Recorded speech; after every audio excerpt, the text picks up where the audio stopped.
Hey, Bismillah ar-Rahman ar-Rahim.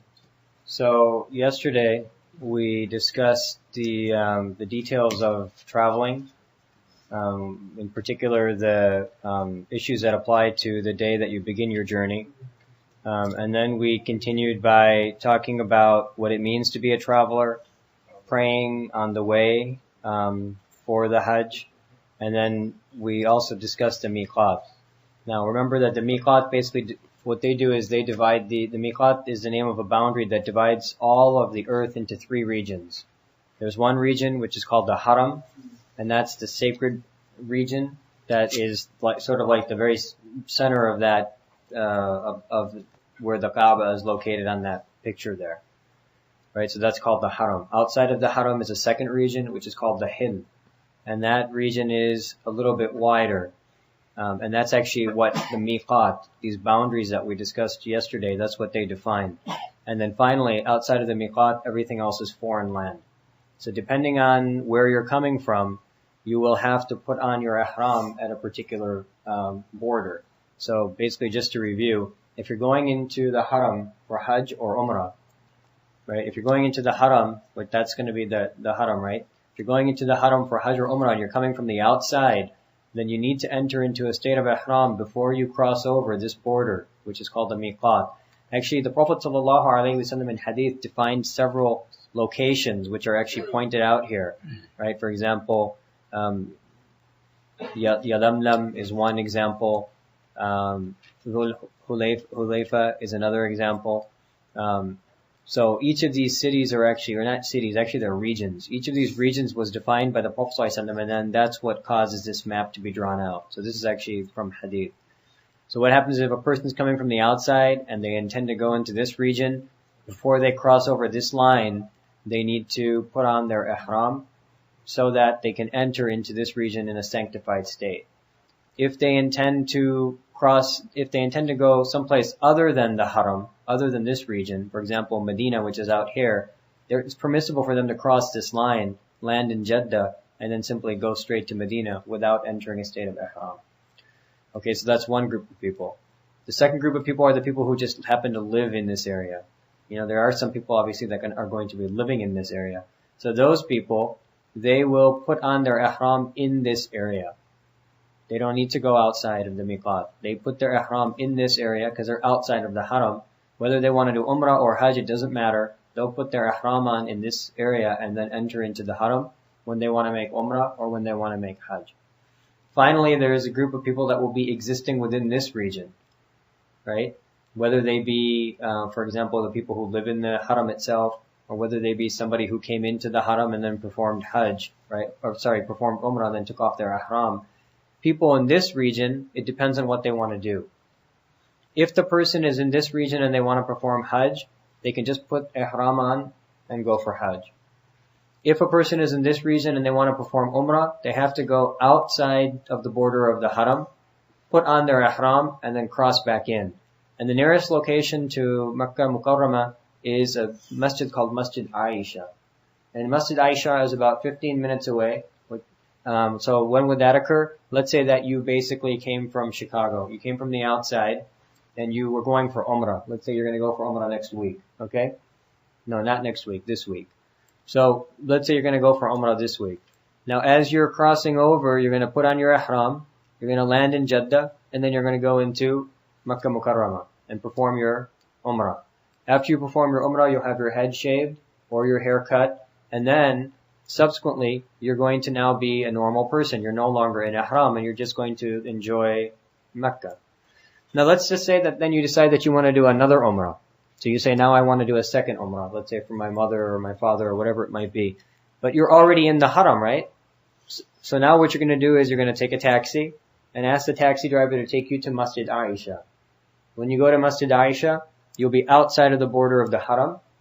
You're going to put on your ihram, take a ghusl, put on the clothes of the ihram, pray 2 rak'ah salah in the masjid there, and then say your talbiyah, and that's going to put you back into the state of ihram, and then you're going to cross over and go and do a second umrah. So that's the example of you being already in this haram and then needing to put on an ihram for umrah. Alright, and the case of hajj will actually become clear as we move along. Alright, so I discussed the miqat in general. Then finally, the last thing that we discussed was the whole issue of the ihram itself. Basically, the ihram is a sanctified state that an individual must enter before they can enter into this special area of the planet Earth called the Haram.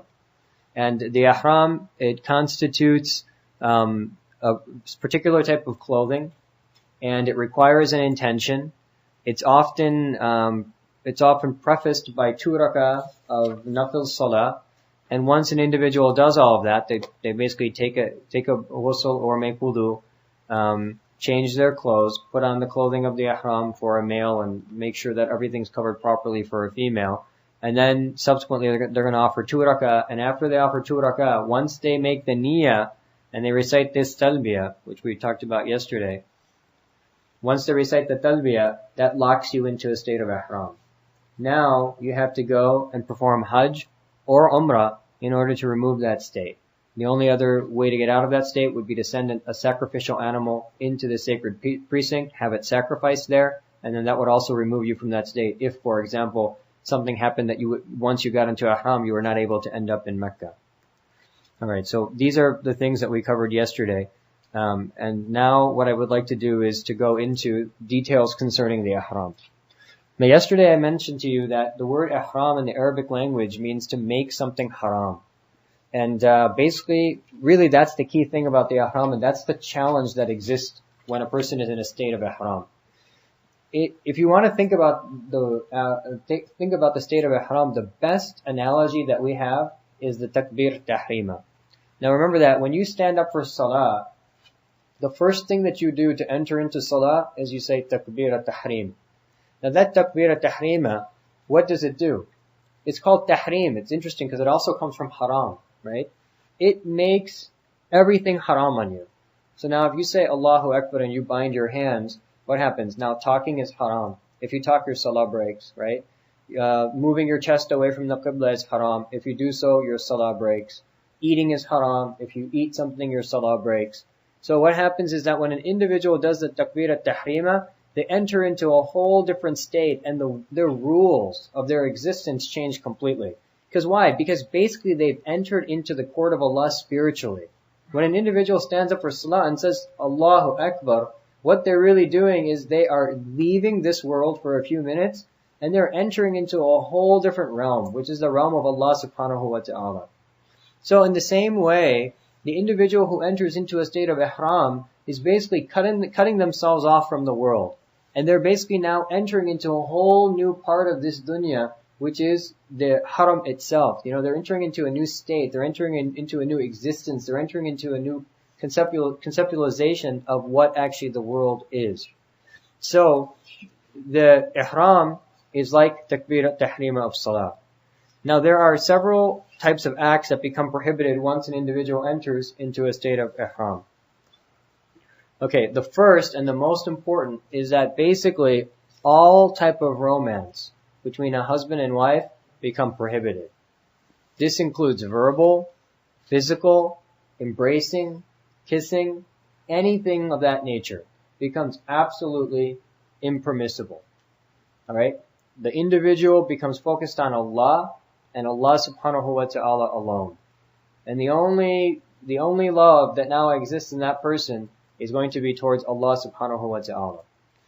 Now, basically, what you have to remember is that this is such a prohibition, this is so prohibited, that if an individual has relations with their wife while in a state of ihram, for example, if they're going for Hajj, the whole Hajj becomes invalidated. Alright? If an individual has relations with their wives in the state of ihram when they're going for Hajj, the whole thing is finished. You're done. Alright? You still have to stay in the ihram and you still have to do everything that you do, but the Hajj is invalidated and you have to come back again. You can't even make it up. You can't make tawbah. You can make tawbah for breaking this rule, but your tawbah will not change the fact that your Hajj is gone. So it's a really serious thing to remember, that basically all forms of romance become prohibited. So that's the first thing that the state of ihram prohibits. The second thing that the state of ihram prohibits is the ability to hunt or to assist in hunting of a land-dwelling animal. Even an ant is prohibited. All right, so you're not going to be killing ants. You're not going to be killing flies. I mean, obviously, I don't think anyone would really be hunting there, right? But basically, this is the concept that you have to have in your mind, that you cannot harm even a fly. All right, and that's a very important concept to recognize when you're in a state of ihram. Now, you might think that, well, okay, what if somebody else hunts something?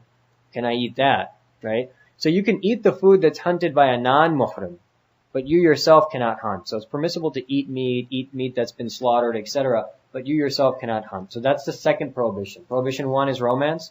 Prohibition 2 is hunting. Okay, the third prohibition is any type of fragrance. You cannot apply any fragrance. Now this is one that often people make mistake on, because what happens, you go by the ether shop, the guy's handing out free ether to everybody that walks by, you stick your hand out, that's our habit, right? But you're in ihram, you can't do that, alright? Similarly, what happens is we come from America, we bring our scented products. So you have your scented chapstick, you're putting it on and it's got the scent on it, you can't put that on. Be really careful. Similarly, we bring our soaps from America, every soap has its own fragrance mixed into it. So you cannot even wash your hand with scented soap.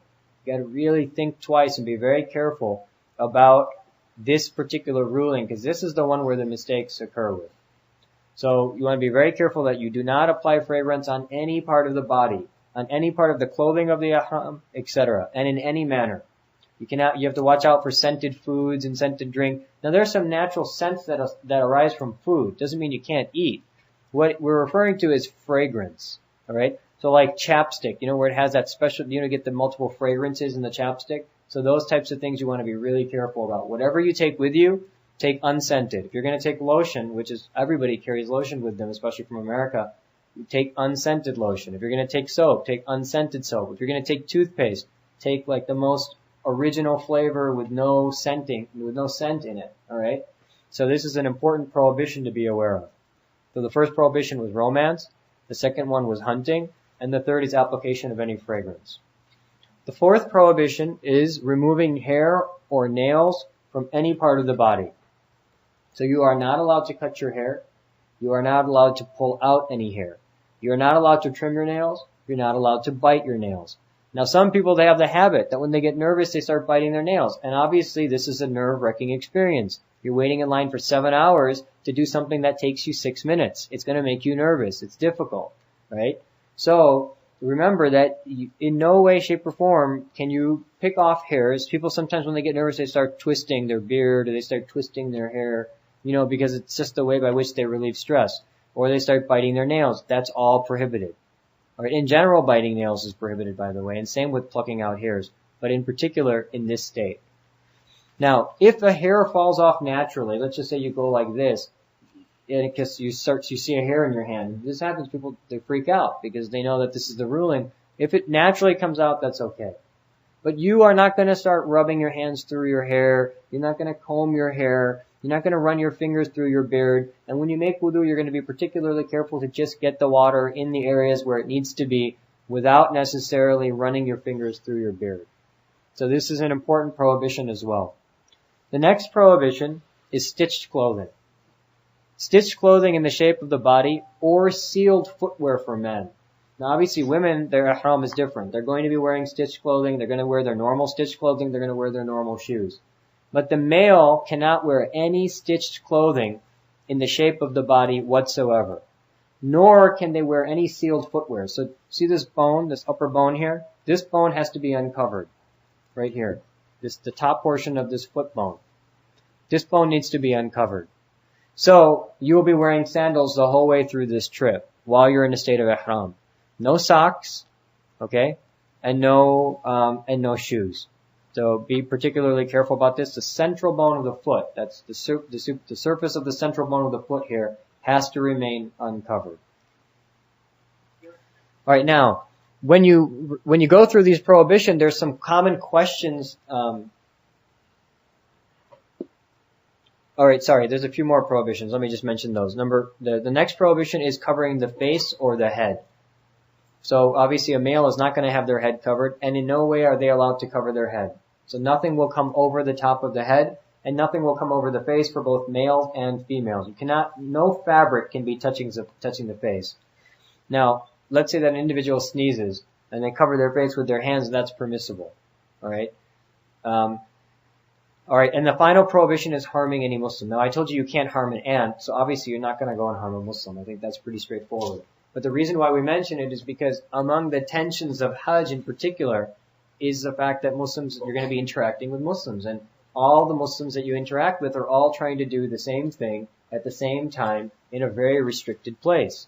So that creates a degree of tension amongst people, especially when you're, for example, trying to kiss the black stone or trying to do your tawaf, etc. It's a very, very tense moment. So you want to remember that harming any Muslim in any way, shape, or form is impermissible in a state of ihram. Basically, you're going to be a little docile lamb, and you're just heading towards the Kaaba madly in love with Allah subhanahu wa ta'ala. Now, there's some questions that arise once you understand these prohibitions that we should discuss so that you don't get confused. Okay, the first is that the head could not be covered, right? But an umbrella or a shade is permissible so long as it does not touch the head. Now, you'll see that it's very hot, and you'll need to walk through some distances in that heat, and it's permissible to carry an umbrella to protect yourself from the burning, scorching sun. So, although that's over your head, it's not counted as touching the head, so therefore it's permissible. Similarly, wearing a ring is permissible, wearing eyeglasses is permissible, wearing a hearing aid is permissible, wearing a watch is permissible. So these things are all permissible. Now, there's a special circumstance, which is a belt. And this is not just any belt. We're not talking about the belt that you use to put on trousers. We're talking about a particular type of belt in which an individual can carry money and carry their passport. So there's a special belt that you can purchase that is permissible to wear because of the necessity to protect your belongings in this journey where there's so many people present at the same time. So these belts are called Hajj belts or Ihram belts, and you'll find them in the stores. They're these thick leather belts. They wrap around you tightly, and what they do is they provide pouches which are protected that can be used to carry your money with you, a copy of your passport, etc. So keep that in mind. There's different belts that different people recommend. There's one in particular that I can recommend. I can show you it later. But basically, I just want to highlight this point that according to the scholars, a belt is permissible. A money belt or a belt that's used to hold your passport, that's permissible. All right. Now, if you're wearing the ihram and one piece of the ihram becomes dirty, let's say that you go into the washroom, you use the restroom, and as you're using the restroom, the ihram becomes soiled in some way. It's very difficult. You're not used to, using this cloth and wearing this cloth, and it's not easy to control it if you're not used to it. So it can get soiled. It's not something to be ashamed of.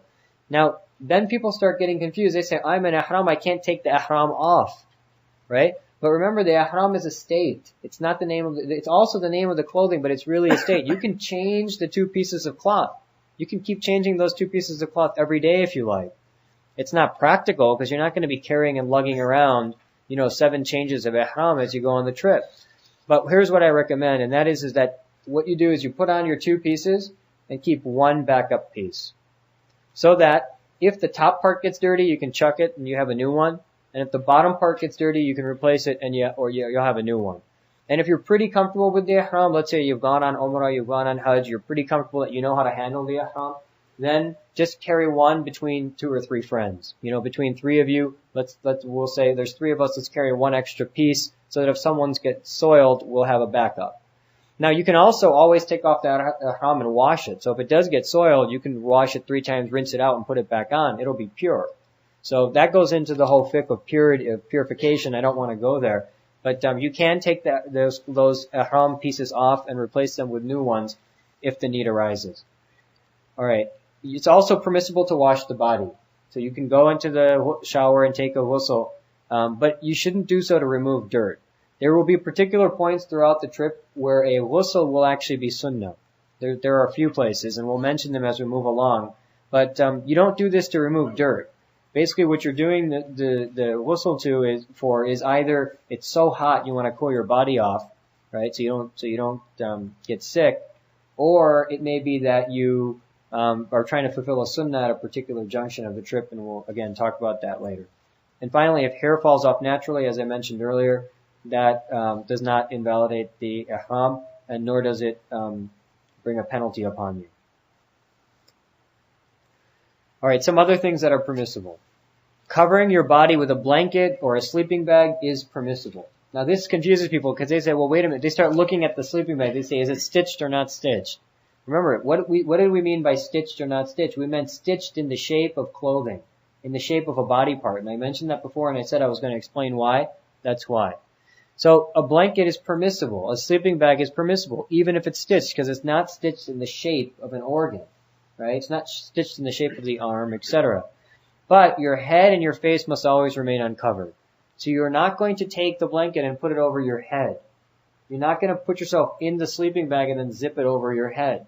Your face will remain uncovered. Your head will remain uncovered. Your body will be within the sleeping bag. Now then some people think, well, if I lie down on a pillow, my head might sink into the pillow and it might start covering me in some weird way. The pillow is okay.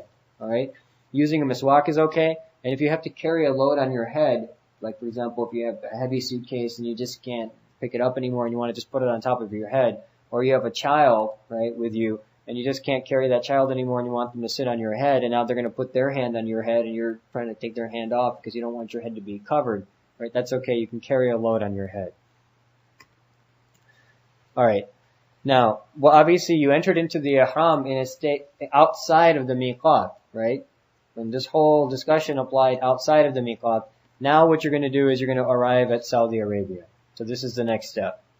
Alright, the moment that you arrive at Jeddah, this is the moment when you got to really, remember I said write patience on your hand? This is when you look down at your hand and remind yourself, patience. Because this is when it really begins to get difficult.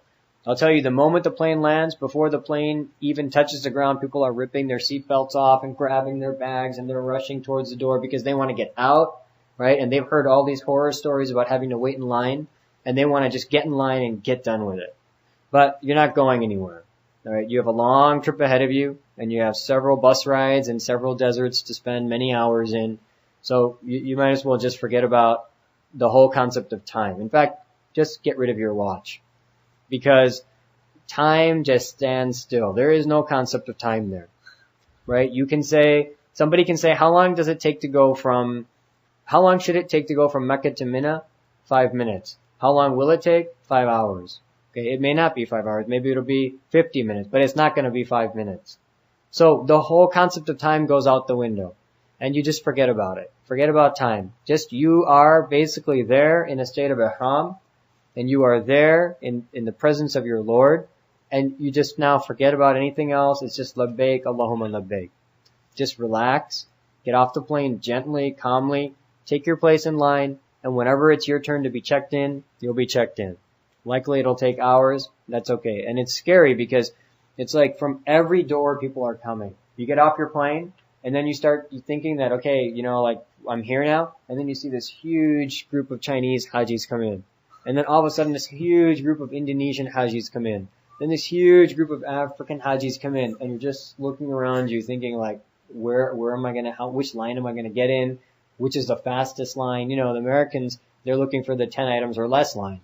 There is no 10 items or less line there. You have to get in line. I mean, you'll see. It's amazing the moment you land how you start thinking. You start worrying, and the pressure builds up within you that's it. I need to get in line. I need to look for the shortest line, and come on, let's go quickly and cut this way and cut that way. I think that line is moving faster. So just get in any line. You're going to get through it.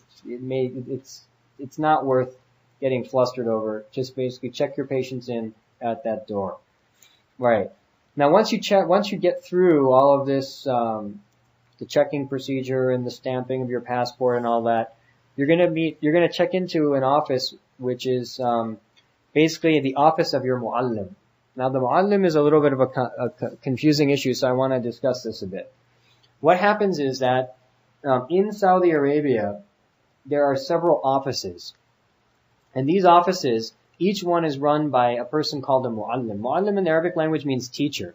And what used to happen in the good old days is that you would basically be assigned to a muallim, so that when you landed in Jeddah, or when you arrived in Mecca, the muallim would greet you, welcome you. He would be like your personal host, and he would take you to your hotel, show you where your hotel is, and then he would say, meet me downstairs in this much time. Then he would take you and introduce you to the Haram, to the Masjid, to the Kaaba, and then he would take you and say, let's do tawaf, let's go do, he would teach you how to make the tawaf. He would then take you for the sa'i, and then he would advise you, he would serve you. This is the way the muallims used to be. Alright, now that concept has totally changed. They still call them muallim, but basically there's not much ta'aleem going on. Alright? What they do now is they're organizational people. They have individual offices.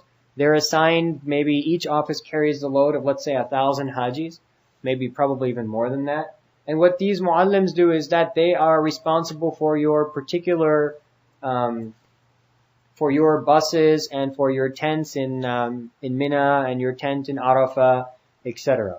So this is going to be your muallim. Pretty much besides that, they're not going to do much more. When you get to Jeddah, you're going to check in with your muallim. They're going to greet you. They're going to put you on a bus. And they're going to take you to the best way to get to your hotel. And then they'll basically drop you off and you'll be in your hotel. And you probably won't even see them for the rest of your time in Mecca. Except when they come to pick you up to take you to Mina. So the first day of Hajj in the morning, they'll come and pick you up in their bus. They'll take you to Mina. They'll drop you off at your tent. And then they'll kind of be around here and there to help you out if you need something. If there's an emergency, you can usually find them somewhere. And then they will help you to take care of that emergency. But for the most part, you're on your own. Which is why most groups have scholars with them to assist you through the journey. So the muallim more is an organizational guide. They kind of organize various parts of the trip for you, the bus rides, they send the bus drivers, they hire their own buses, etc. And that will help you to get through the trip. But besides that, they're not going to teach you how to do the Hajj or the Umrah for the most part. Alright, so the muallim will once you get out, you'll be in this huge Haji tent. It's a really neat place actually. It's almost like a mini city. It's people are coming in and coming out, and you'll come out, you'll gather together with your group leader or the Amir will go and check in with the muallim. The muallim will basically take all the passports, and that's the other thing. They take your passport from you. It's very nerve-wracking to give up your passport, because we're always taught, keep your passport in your pocket, keep an extra copy here, keep an extra copy there. Never give anybody your passport. They take your passport. And they take it and they just have stacks and stacks of passports, but they manage to get it back to you in the end. But basically they will take your passport, they will just put a big rubber band around all the passports, and it's out of your hands after that. So then they will transport you, they'll get you into the Haram, they will transport you to your hotel, and then you will go and find your hotel. Now, as you're driving, basically you're going to probably land in Jeddah, right? And either you're going to go to Medina, Munawwara, and then visit the Prophet ﷺ, and then come back, put on the Ihram, and come back into the Haram, or you're going to drive from Jeddah directly into the Haram. In either case, somewhere along your trip, you're going to cross over this border, which is the border of the Haram.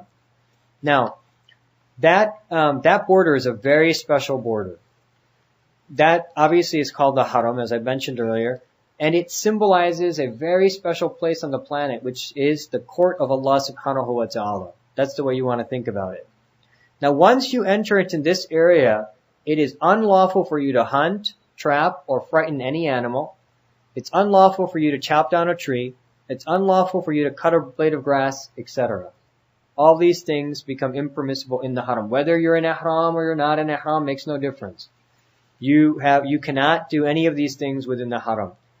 So when you enter this area, you want to recognize that you are entering a very special precinct. So you want to enter with humility, and you want to enter with the words labbaik flowing from your lips. So labbaik, Allahumma labbaik, etc. Now there's a dua that the ulama basically transmit for entering into the Haram.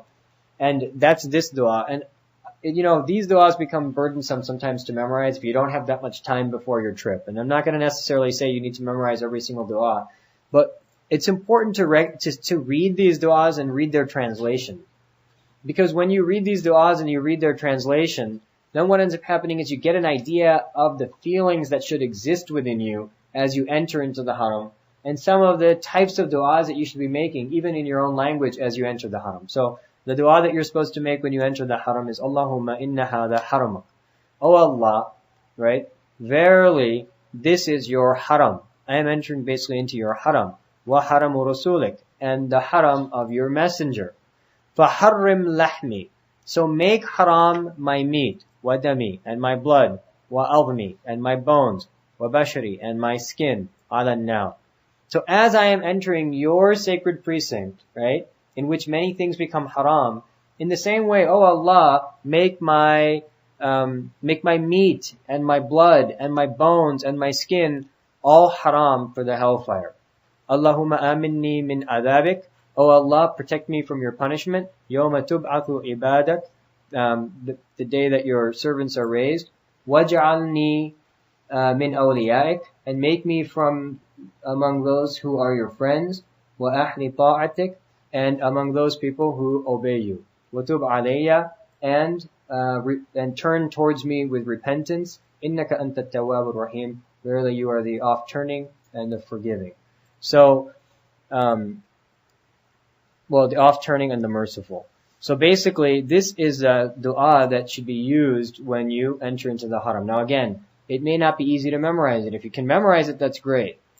And what you see a lot of people doing is they carry these books with them, right? And every time they need to make a particular dua, they just are kind of like reading through the book, but they're struggling and they're trying to read it. And, you lose a lot of the emotion involved. This is a very strange kind of ibadah. This being in ihram and going for Hajj and Umrah. Basically, it's about the way you want to express yourself.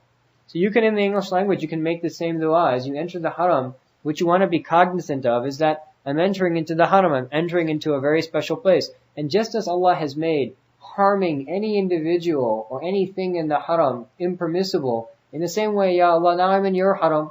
So don't allow any harm to come to my bones, to my blood, to my meat, to my body, etc. And allow me to be among those who protect themselves through worship of you, and allow me to be forgiven for my mistakes, etc. So these are special points in the journey. And that's really what I want to highlight, is that when you get to a special point, you want to take advantage of that change of state. Now, once you cross the haram, right? So if we go back, once you enter into the haram, you're going to now head towards Makkah Mukarramah. So as you're doing so, you want to consume yourself with dhikr. This is the time to be reciting very fervently, labbaik, Allahumma labbaik, etc. And the moment you arrive, you want to establish yourself in your room first. Now some people think that, okay, I'm just going to leave my bags and run. I'm finally here. I want to see the Kaaba. I want to go into the masjid. My bags will get taken care of. That's not the way to do it. Your bags will be gone in 5 minutes if you leave them, because it's just so many people and it just gets so confusing. Establish yourself first. Take your time. Go to your room. Put your bags away. Make a ghusl, which is a recommended thing, even if purity exists. If you can't make ghusl, make wudu. Prepare yourself. You're presenting yourself at the throne of Allah. You're going to basically one of the most sacred places on the planet. So get yourself prepared. If women are in a state of haid, which is the menstrual cycle, or nifas, the bleeding after childbirth, they cannot go to the masjid. So they'll wait in their room until the opportunity arises to either head for the Hajj or to enter into the masjid. Alright, now once you get yourself ready, you've established yourself in your room, the next thing you're going to do is you're going to head to the masjid itself. And heading to the masjid itself, basically, you're going to do so with humility, and you're going to be reciting the talbiyah. So now you're going to be reciting it, reminding yourself, labbaik, Allahumma labbaik, to the end. Now when you go towards the masjid, your next goal is to enter from one of two doors. The first door is called the Salam, Babu Salam, and the other is called Babu Umrah. So I'll show you a map. This is basically the haram, probably in a way that you're not used to looking at it, but that's the Kaaba. Okay.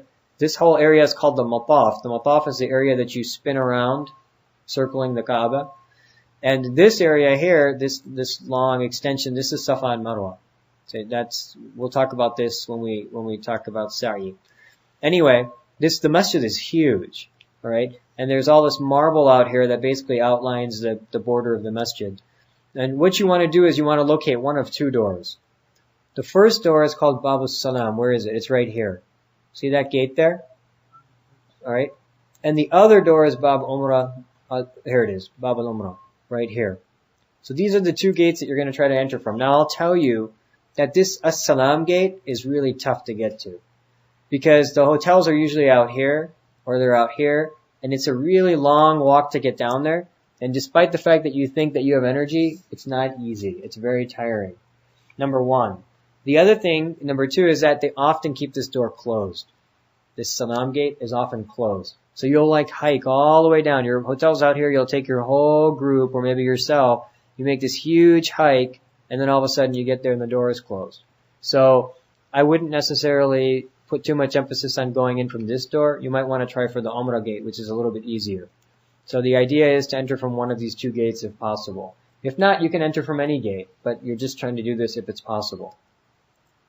Remember that when you enter the masjid, this is the beginning of your training. So you're going to enter the masjid with the right foot, which is the sunnah, which we should always be doing.